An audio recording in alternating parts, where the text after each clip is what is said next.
Okay, we might make a start. Welcome everybody. Thanks for joining us.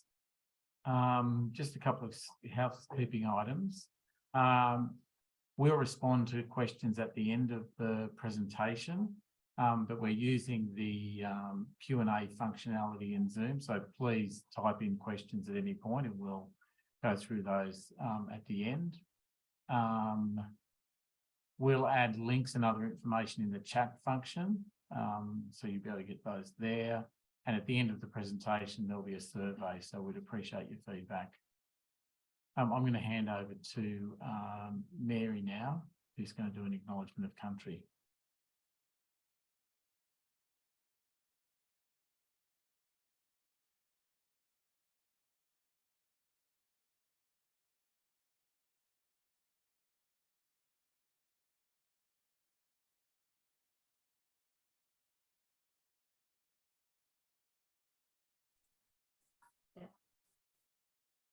Mary, you right? Okay.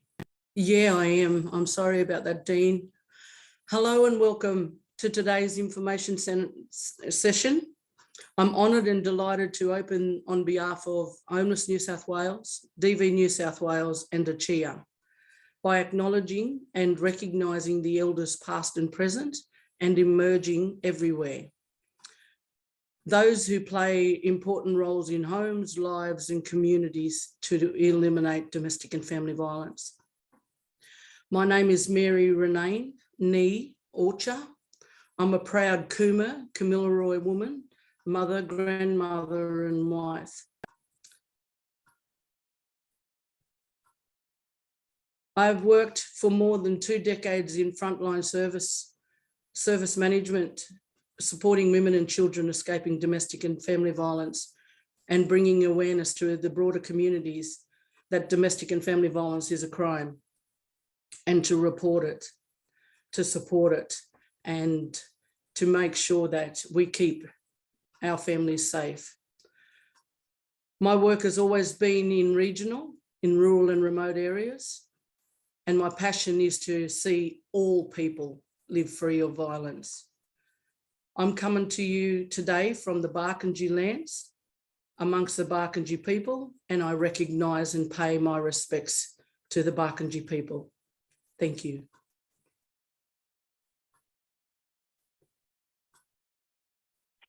Thanks, Mary, for that beautiful acknowledgement. My name is Livia Stanton. I'm here at DV New South Wales, and I'd just like to acknowledge that I'm on Gadigal land today. So we've got a really big agenda for you today, and we're really excited to be able to bring you this information now that Tranche 3 is open. So the agenda for today is what is core and cluster, what is the core and cluster delivery model, and why is this considered best practice. We're going to talk a little bit about Tranche 3 procurement. Then we're going to talk about the sector peaks capacity and capability building, which includes grants, resource development, Aboriginal-led procurement, and DFE specialist service delivery. We're also going to show you an interactive map of the New South Wales women's refuges, and then there'll be time for questions at the very end. So what is core and cluster? So core and cluster is considered to be the best practice service delivery model for family violence refuges. We've seen this transition because communal refuges really aren't best practice and really aren't appropriate for women and children escaping domestic and family violence who are dealing with trauma. There's a lot of reasons for this. But mainly it comes down to things like insufficient bathrooms, shared kitchens, inflexibility and inability to actually adapt the existing dwellings to suit different needs. There can be lots of heritage issues with these buildings, with increased maintenance costs. A lot of these buildings aren't even up to building code anymore, and there's lots of compliance issues there. We also see lots of overcrowding, which is really not good for recovery from trauma or mental health. this old model doesn't really establish independence either. Really importantly, a lot of these older refuges, they lack access for clients with disability, and they may not be culturally safe. So best practice core and cluster is really self-contained accommodation units, which allow for safety, privacy, and dignity in escaping domestic and family violence. So this could look like between 4 to 8 units, or maybe more, depending on the appropriateness of the site. There is flexibility in this model to have units that could be converted to 2, 3, or maybe even 4 bedrooms to allow for larger families. The model also allows for better cultural safety and inclusivity for extended family members, including teenage boys, pets, also full disability access. So what this actually looks like is you have the cluster surrounding a core, and the core is made up of communal spaces and essential wraparound specialist support services. So this could include specialist DFE support, legal support, education, health, healing and therapeutic counselling services, and specialist children's support. So this core building can really be tailored to whatever those specialist services need to be. So the core and cluster model is considered the preferred model in several Australian states, including South Australia, Western Australia, and Victoria, all now adopting this model. We have in New South Wales 4 pilot sites in regional areas, including Orange, Griffith, Armidale, and Maruya, which have all been trial sites. And the development was completed by Housing Plus at Orange and by LAC in Griffith. So a couple of these are already up and running. Now, when we look at, what's the design brief for core and cluster, there is a functional design brief available online. So there's all of this information and much more can be found there, and can inform every step of the design and the planning development process. We would also really encourage you to look at Samantha Donnelly's work on trauma-informed design. And you'll see the link there.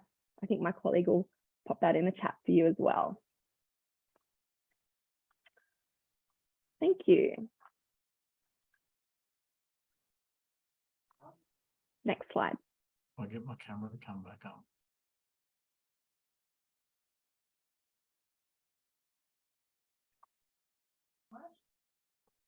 Hi, everyone. I'm going to talk about the different elements of the core and cluster delivery model and procurement. So there are 4 elements to a core and cluster project or core and cluster procurement. Firstly, land acquisition, then building construction or asset delivery. So that can include an existing asset or building being modified, as well as construction of a new building. Then asset management and ongoing maintenance, and then service provision after the building's been delivered. I'll go into a bit more detail on each of these. So in relation to land provision, there are a number of options here for securing a site. So there's the possibility of government land provided by the Land and Housing Corporation, so LAC. The possibility of council providing the land, the local council. Then possibility of an NGO or a business providing land, a donation or a long-term lease. Aboriginal land councils may be able to provide land for a core and cluster project. Or the possible option of purchasing land or an existing building as part of the project, a building that's going to be renovated or to suit the core and cluster design brief and functionality. The next element is the building asset delivery. So this is the design and construction of new building or modification, refurb of existing buildings. And as Livia discussed, this is the core and the cluster. So the core, which is the service delivery area, and the cluster of self-contained units. Typically all on one site, but it doesn't have to be on one site. There's the possibility of the core being nearby, but that needs to be functional, if you know what I mean. In terms of redesign and refurbishment of existing buildings, core and cluster buildings can't be existing specialist DV services that are being refurbished. They need to be buildings that are being used for something else or it's a change of purpose. In terms of the building process, you need to have a community housing provider, tier 1, 2 or 3 involved in the process. Typically they'll be delivering the asset and there is the possibility of becoming registered as a community housing process as part of the process. So if you're not currently a community housing provider, you could become one, but you need to be able to demonstrate the capacity to become a community housing provider within a period so that can happen before the contract's are signed with DCJ for the project. There's more information in the the functional design brief about the building design and core and cluster and how to meet those requirements.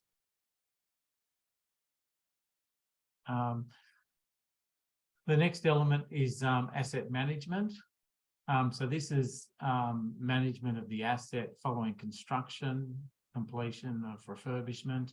So yeah, ongoing management of the building for 15 years minimum, but in terms of the length of that, that's a matter you could discuss with DCJ, but we believe it's a 15-year requirement.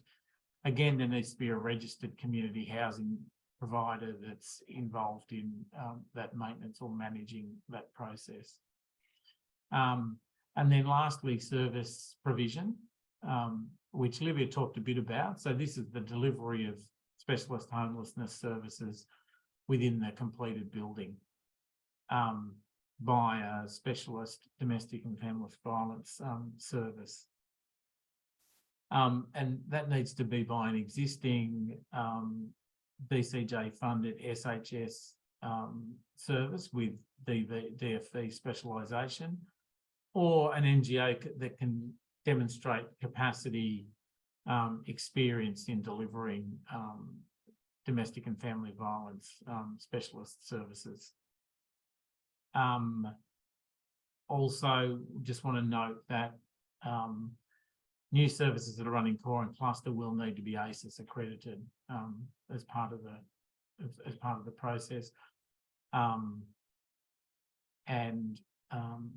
Yeah, so that's the details of that. I guess the other thing, although we've separated these out into 4 elements, it's really important that if there are different groups providing different elements, so for instance, a community housing provider working on land provision, building and asset management, and a specialist homelessness service working on service delivery, service provision, it's important that they work closely together and that the building, the design, all the elements and the maintenance all take into consideration the needs of the specialist homelessness DFE service as the building goes along.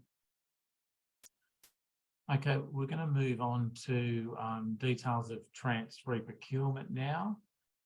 So the EOI process opened on the 27th of April and closes on the 13th of June. Successfully, people that are successful with the EOI process will be invited to prepare a full tender. There's been a number of improvements to Tranche 3 procurement. The EOI period has been extended to 6 weeks. Floor plans, concept designs are not mandatory according to the tender documentation. Anticipated costs for the budget for the program aren't mandatory either. And identifying all the partnering organisation is not mandatory. So we've got that information from the tender documentation, and yeah, we just wanted to pass that on because we thought those things were significant and potentially make the development of an EOI a little bit easier at this stage. Next, wanted to talk about the Sector Peaks Capacity and Capability Building Program. So this webinar and a variety of other elements are being delivered by Homelessness New South Wales, Domestic Violence New South Wales, and the Aboriginal Community Housing Industry Association, who are working in collaboration to deliver engagement and supports capacity building for the sector. As part of that support, there are one-off grants available for organisations that are working on core and cluster procurement. The maximum grant available is $20,000. Our priorities are Aboriginal community controlled organisations, regionally based projects, and smaller organisations with less than 5 million revenue each year. That's how we define smaller organisations. Having said that, they're our priorities for the grant funding, which doesn't mean that you need to meet all of those priorities to be eligible. We'd encourage anyone that's working on an application and has costs to do with preparing their tender to consider applying. There's only one submission per organisation or partnership consortium. So if you are working with a group of organisations in partnership, only one organisation can receive a grant, and verbal applications are a possibility for Aboriginal community controlled organisations.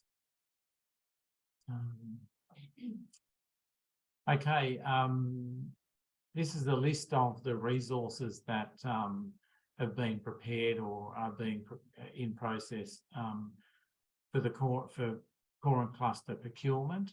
So there's a local government webinar, and that's been recorded and it's available on the Homelessness New South Wales website, along with all the other resources that are listed here that I'm talking about, and there's a link there on the slide to where those are on the Homelessness New South Wales website. There's a core and cluster information and resource document, which includes a lot of links to different information, various information that we've mentioned and will mention in the webinar today are included in that document. We've also put together a webinar and then some fact sheets and tools that go with that, focused on building effective partnerships. So this will help if you're looking to partner with other organisations to develop a core and cluster project. There's also a free tender training course, online course that's available for anyone that's interested in working on a core and cluster application. We've recently run some webinars on the New South Wales planning system, trauma-informed design, and those webinars will be available online, and there's fact sheets that go with those webinars. They should be available online from next week. They're about to go up on our website. We're also available to meet with services to provide support with developing core and cluster projects and procurement. So please contact us if you're interested in having a one-on-one or group meeting to discuss your project. And as I mentioned, all the resources that I talked about here are available on our website. I'll hand over to Mary now.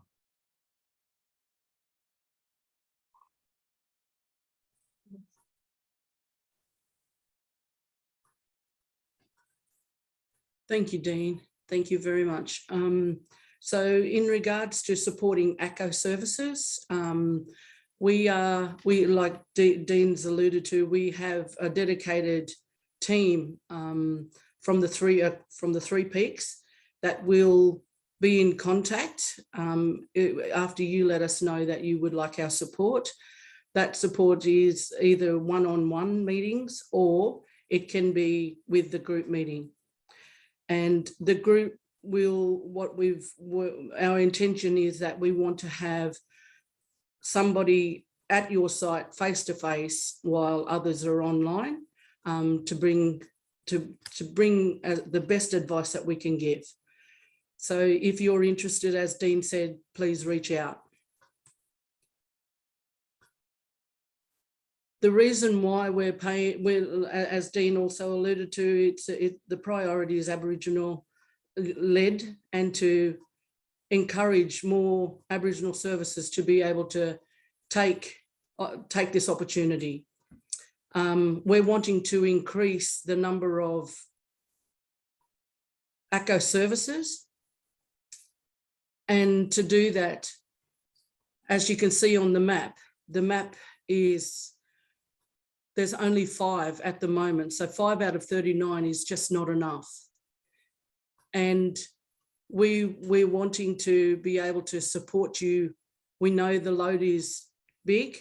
We know that the steps that you need to take might be, you might not have done it before, or you've done it and then it's been declined. We're encouraging you, because now we have a team that's really wanting to support the service and to get you across the line.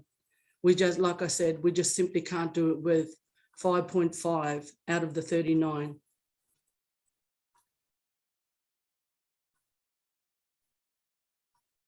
We are experts in our own rights, the group, and we will share our stories, we'll share our knowledge, and we will help for you to get for you to understand and how to use for your best practice for your tendering process. We want to stimulate ideas and get you thinking outside of the box to make you unique in what you do. The encouragement and the support is here. And we can't encourage enough for ACCO services to be putting in their EOIs and reaching out for support. Thank you, Dean.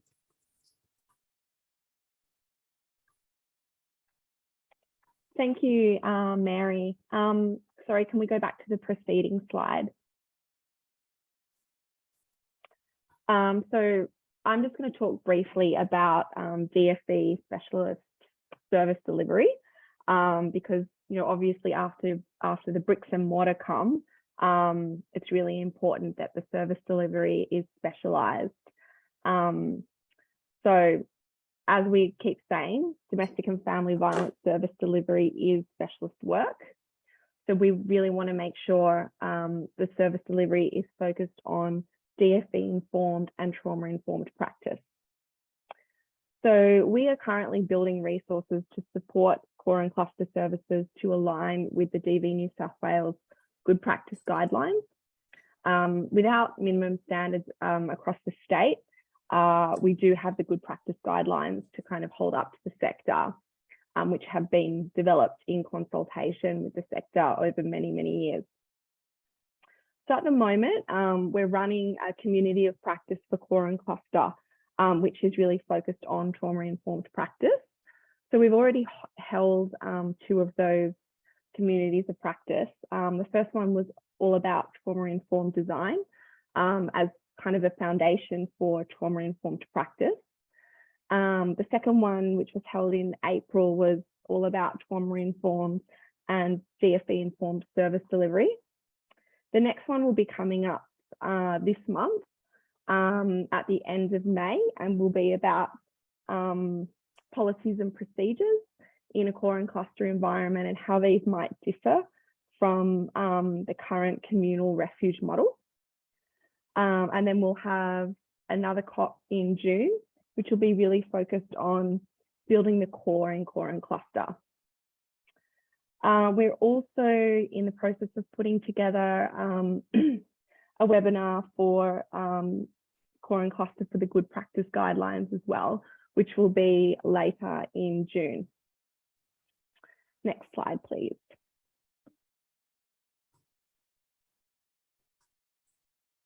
Sorry, next slide.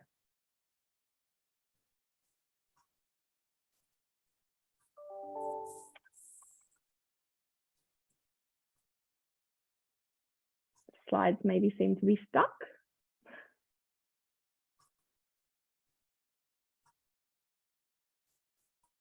Dean, can we have the next slide?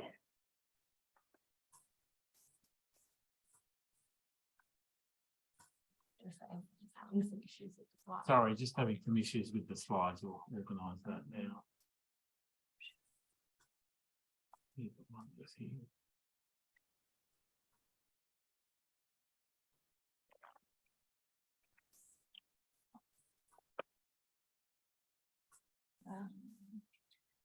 Yeah.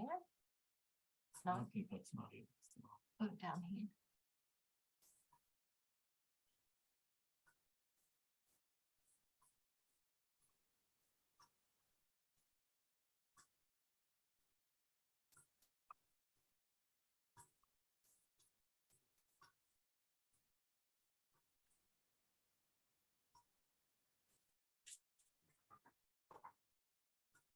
There's the next slide now. Thank you. So as part of those resources, we're also developing film and animation resources to support alignment with the good practice guidelines. And the focus here will be on principle 3, which is domestic and family violence informed and trauma-informed practice. So we're going to be looking at, there'll be 3 different films and an overview film. So that covers, why trauma-informed, DFE-informed practice is important. It will look at creating and maintaining a safe physical space for victim survivors.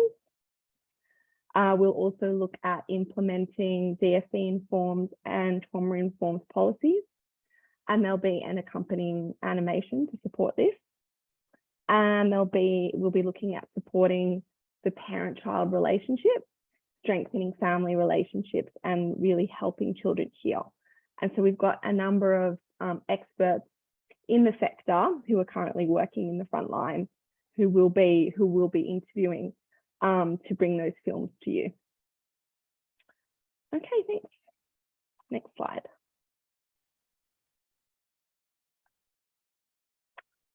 Okay, so this is just, we wanted to finish with this interactive map of the New South Wales Women's Refuges, which DCJ has posted online on the Core and Cluster website, I believe.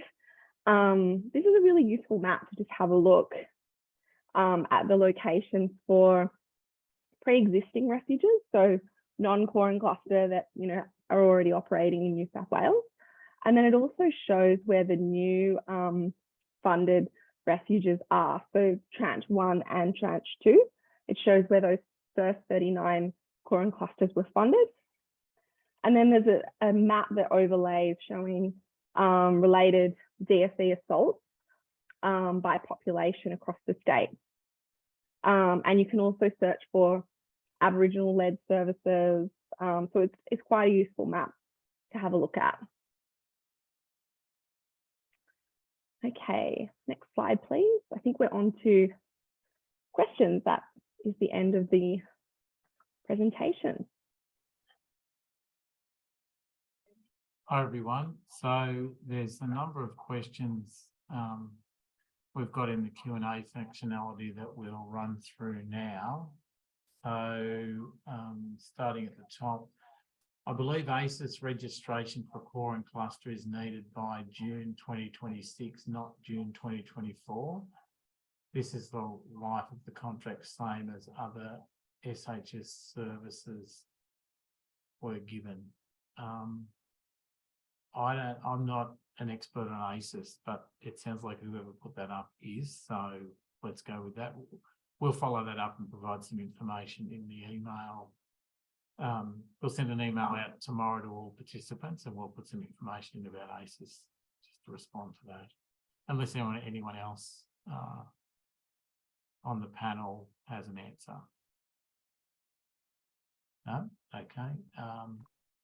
There's a question in there on Next will the question, core how and do you cluster. register to get tender docs? So the tendering for core and cluster is on Tendering New South Wales website. I say it's on the website. There's information about it on the website. There's actually another website you need to go to. All the information's in the Tendering New South Wales website. But there is another website, the instructions are there. But yeah, Tendering New South Wales is the place to start.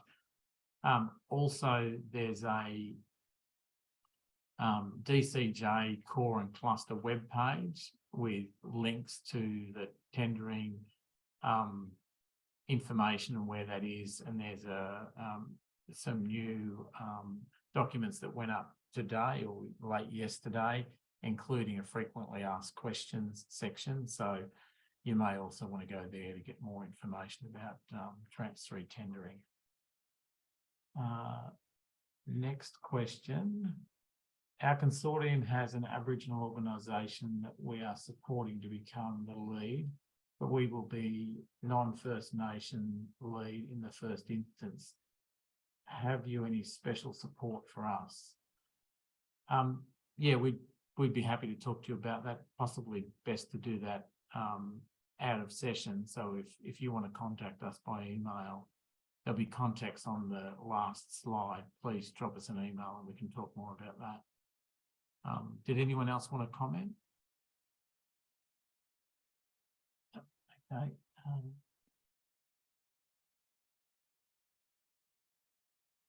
Then the next question, what will the funding model be for providing services in core and cluster?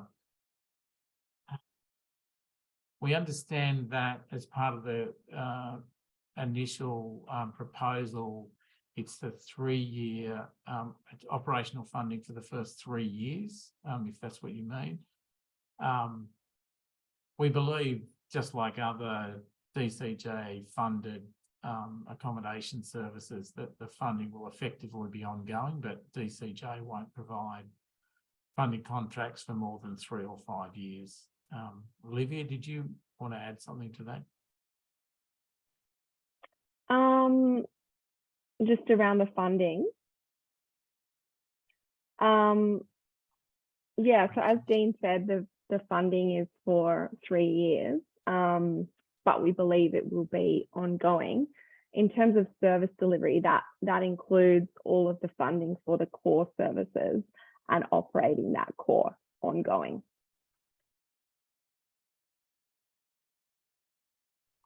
Thanks, Olivia. There's a question in the chat just around DFE specialisation. Does DFE specialisation mean holding a current contract relating to DFE, or can it be working with this cohort? So really, when we talk about DFE specialisation, we talk about aligning to the DV New South Wales Good Practice Guidelines and those 10 principles. So whether you're already holding a DFE contract or working with this cohort, you need to be able to kind of show that you're aligning with, with that model of practice. Hopefully that answers the question. Okay, thanks, Olivia. There's a question about the interactive map. Dean, is that just on the Core and Cluster website? Yeah, I think there's a link to it there. Yeah, I believe so. So just reading through some of these other questions that I'll ask now. Can you clarify what is paid for redelivery? Is it everything to design, build, and make available the building works? yes, we believe it is that the entire process, all the costs involved in delivery of the asset. But the detail of that, you'd probably need to check the tender documents and check with DCJ. But yes, the principle is that the grant is to cover all the costs, as we understand it. And there's a few questions in there around that Yeah, funding the and what it information on that. covers. Olivia just mentioned that one. Can you provide the link to DCJ CNC webpage? Yes. Can someone put that up in the chat?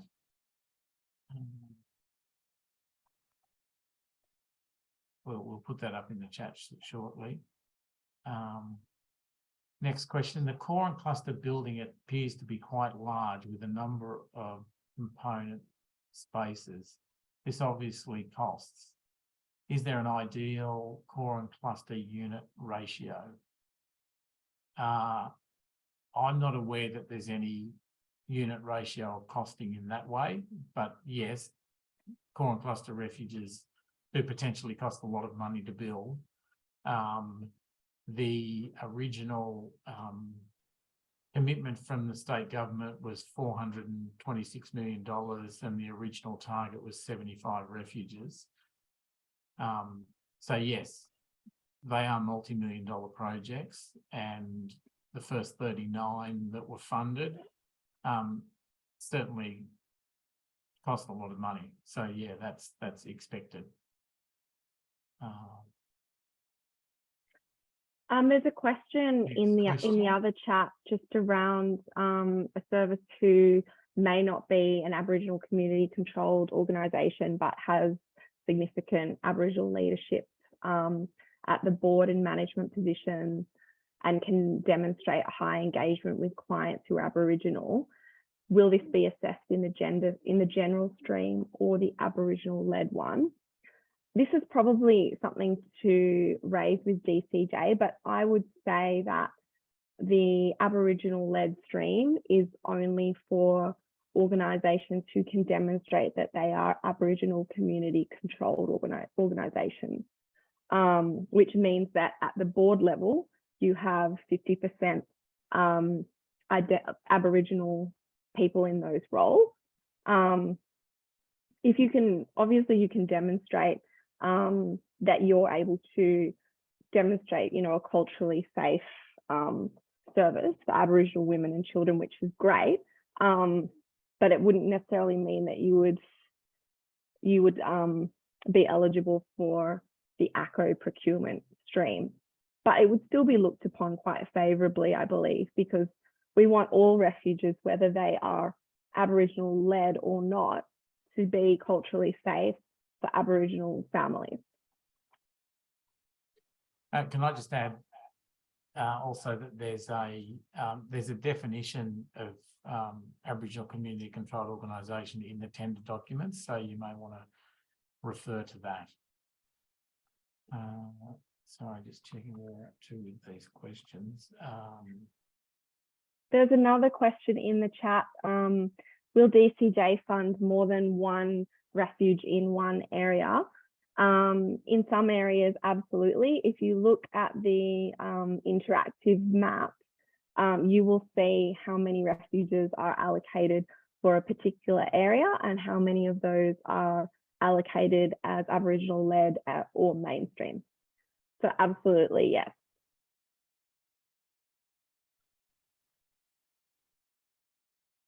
Okay, next question. Is there a registration for all correspondence, etc., for applicants?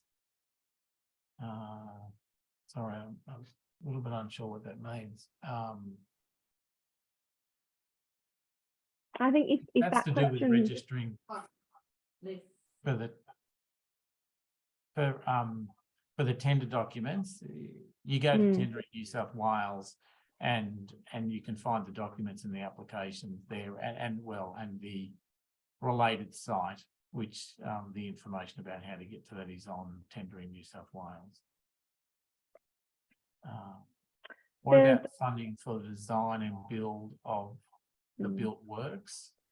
I think we've already covered that. That's all covered in the funding, absolutely.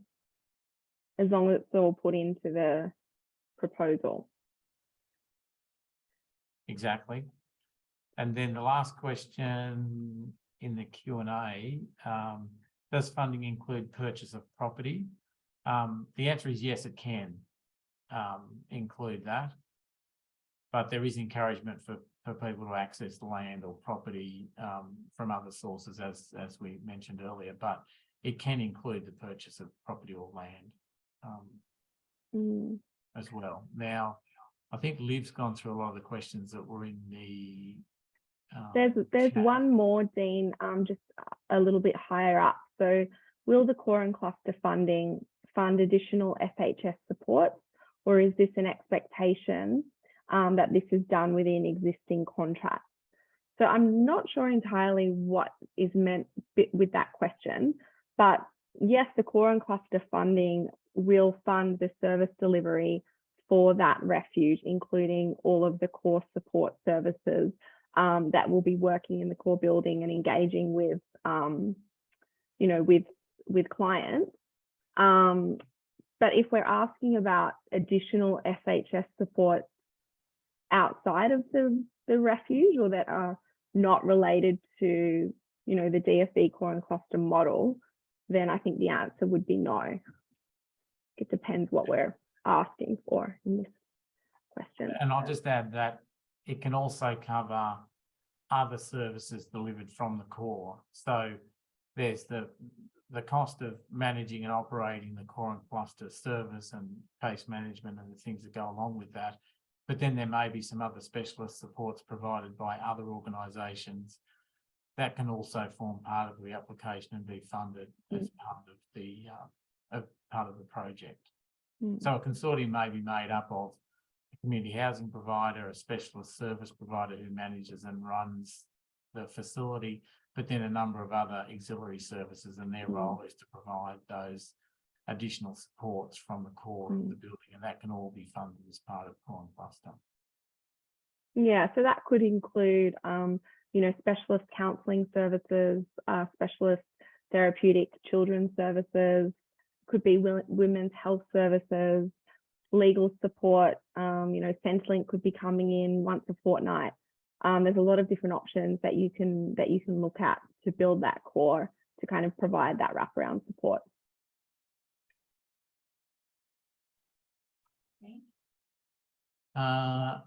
There doesn't seem to be any further questions that we haven't covered. I'm just looking through the chat though to see if there are any others. Dean, did you cover, does funding include purchase of property? Yes. That was the last one in the Q&A functionality. If anyone's got any other questions, please put them in now. We've put a number of links in there that people asked about. And I guess just a reminder that, all of this information is stored on the core and cluster capacity building website, which is on the Homelessness New South Wales website. All of the resources that we've developed are on there. And then the DCJ page will actually have how to get in and register for the EOI, and that all of that information has been dropped into the chat. Also, just want to mention that we're going to put a link to a survey up shortly. We'd encourage you all to follow that link and provide feedback about today's webinar. Also, as I mentioned earlier, DCJ have put more information up on their website recently about the tendering for Tranche 3, including a frequently asked questions sheet. So I'd encourage you all to go and have a look at that. And an email will come out to everyone that's with us today with links and other information. I'm not sure if we've mentioned already, DCJ will be holding industry briefings on core and cluster next week. So one of those will be for the Aboriginal procurement stream, and the other one will be for the mainstream procurement. And I think, do we have those in the chat as well? the links to those are available on the DCJ website, and we've put a link in for there, I think. Yeah, I've just great. put up the last slide, which has the contact details for the peak team of people that are working on core and cluster. So please feel free to contact any of us on those contact details. If you'd like a one-on-one meeting or further information about anything we've talked about today, or want to talk about your core and cluster project.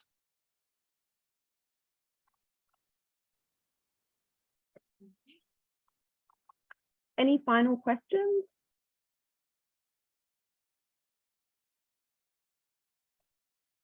Okay, there's one more question in there about us sending slides. We'll send information about everything we've discussed in an email tomorrow. There's an extra question just been added there.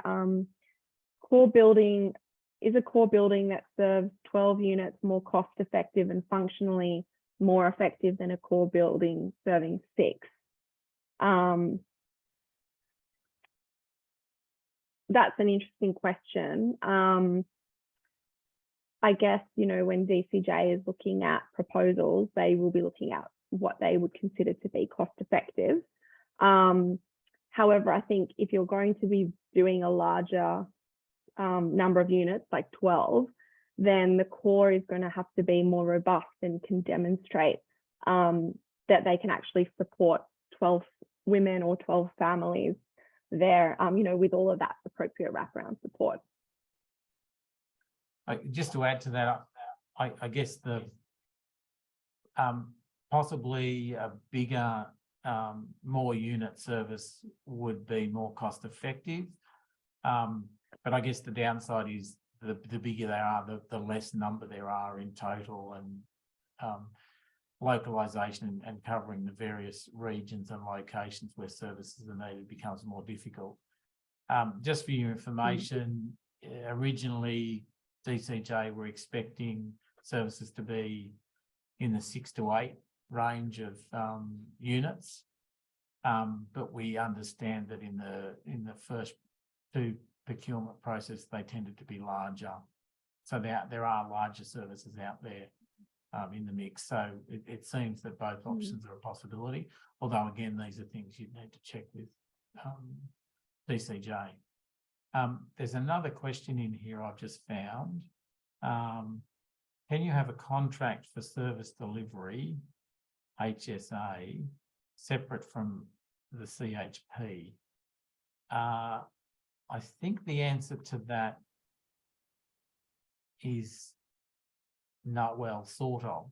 The overall project, there's one contract, but I think ultimately after the service is set up, there are 2 different contracts. Livia, do you know about these? Dean, my understanding is that there are 2 separate contracts. So there is the Human Services Agreement, which is basically for service delivery. And then there is the other contract called the CHAR, which is basically the build and the ongoing maintenance. It's good to be aware that the Human Services Agreement, which is the service delivery component, that contract does not become effective until service delivery actually begins.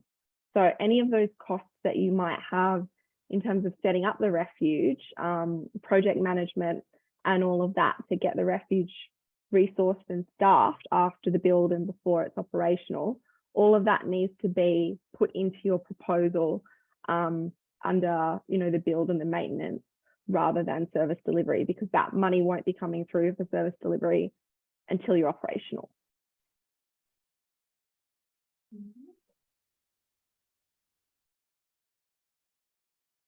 Okay, I can't see any other questions. I think we've covered them all now. So thanks everyone for joining us. I hope this has all been helpful. Please contact any of us if you would like to have a meeting and talk about your project, or are looking for the support or information. Have a look at our website, have a look at the DCJ website, and we'll be in contact. And there's a question, can we send the recording link out to attendees Is that okay, Dean? Are we able to do that? Sorry, what was that? Can we send the recording out to attendees? Yes, the record, Yeah. well, the recording will go up on the website. Like Yeah. probably later today or tomorrow, not sure about that. Yes, but yeah, it definitely will be available. And there's a question, will the slides be available? We can also make those available on the website too, I think. Sorry, will the slides be available? Sorry, I'm Okay. not sure that we'll put up the Yeah. whole slide deck, but all the information we've discussed will be available. Okay, thank you, Okay. everyone. Thanks, everyone. Bye-bye. Bye.